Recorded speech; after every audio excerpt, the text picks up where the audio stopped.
Welcome everybody to my CS50's Introduction to Python final project.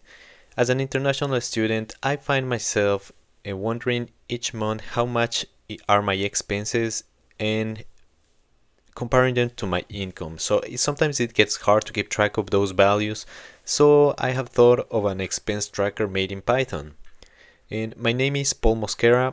My GitHub username is paulm0717. My EDX username is Paul Mosquera. I am from Quito, Ecuador, but I am currently in Vancouver, Canada as an international student. And as I am recording this video, today is February 2nd of 2025.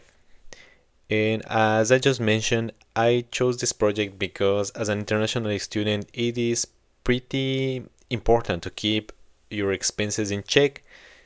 And well, now let me show you how I made the code and how the program works. Alright, so here we have the code for my program. What it does basically is create a CSV file in which it is going to store the values for the person or the user's income as well as the expenses, and then it's going to automatically calculate your savings in the actual number and a percentage of your total income as well as a story. So here let me demonstrate, let me run the project, and it starts like this: expense tracker, manage your monthly savings.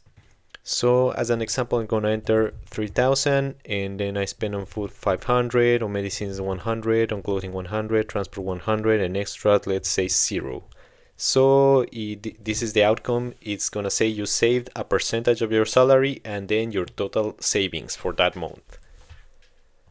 But also, to make it user-friendly, I've also added some value errors in which the person, if they enter a negative number like I'm showing right now, is going to prompt you to enter a positive number, and you're going to have up to 3 attempts. So since we've used the first one, we only have 2 left.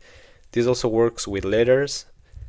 So as you can see, it's gonna prompt you to enter a positive number, and now we have 1 attempt left. It's gonna fail this one, and it's gonna close the program. So this is basically how my project works. It's quite simple, it's quite handy in my opinion, and it's very user friendly. Thank you very much. This has been my project for the CS50 Introduction to Python.